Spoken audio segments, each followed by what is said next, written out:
ఆదాయం 8, వ్యయం 11, రాజపూజ్యం 3, అవమానం 3. ఇది వృత్తి ఉద్యోగాలతో కాస్త జాగ్రత్త తీసుకోవాలి. బాగానే ఉంటుంది కానీ కాస్త జాగ్రత్త మాట నమ్మకం లేకుండా ఉండాలి. వ్యవసాయదారులు ఎప్పుడు రాలేదు. ఈ వ్యాపారులకు కూడా రాబడులు బాగానే ఉంటాయి కానీ పొడి తక్కువ ఉంటుంది.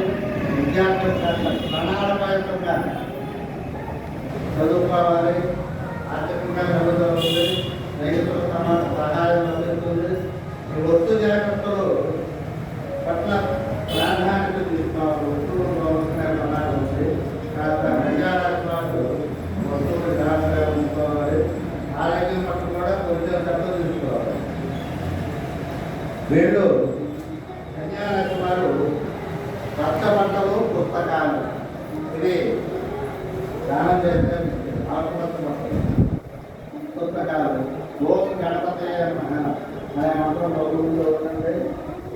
ఏం చేస్తారంటే ఆసుపత్రులు ఏదైనా మొదలు పడవడం, ఈ స్వచ్ఛంద సేవా సంస్థలో ఏదైనా స్వచ్ఛంద సేవ చేయడం అటువంటివి చేస్తూ ఉంటుంది. నేను కూడా కన్యారాష్ట్రంలో కూడా గణపనారాధన గోవుగా జరుగుతుంటే మంచిది.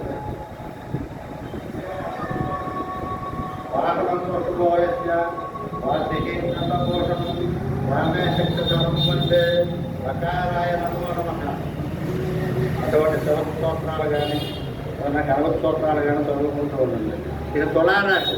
తులారాశి వాళ్ళకి ఆదాయం 5, వ్యయం 14, రాజపూజ్యం 6, అవమానం 3. ఈ ఉద్యోగ వృత్తుల యొక్క అభివృద్ధి బాగానే ఉంది. నూతన ఉద్యోగ ప్రయత్నాలు కూడా ఫలిస్తాయి. వ్యాపారస్తులకు పురోగతి ఉంది. రైతులకు 2 పంటల్లోనూ లాభాలు ఉన్నాయి. విద్యార్థులకి అనుకూలంగానే ఉంది.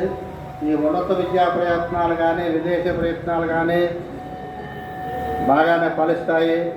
వివాహం కాని వారు వివాహ ప్రయత్నాలు ఫలిస్తాయి. ఆరోగ్యపరంగా కూడా మంచి మార్పులే ఉన్నాయి. ఈ రుణ విమోచన, రుణాలు తీరుతాయి, అప్పులు తీరుతాయి, శత్రుబాధలు తగ్గుతాయి. ఎవరికి? తులారాశి వాళ్ళు. వీళ్ళు ఈ తులారాశి వాళ్ళు దత్తాత్రేయ స్తోత్రం, గురుచక్ర పారాయణ చేయటం మంచిది. వీళ్ళు ఓం దుమ్ దుర్గాయ నమః అనే నామాన్ని పఠిస్తూ ఉండండి.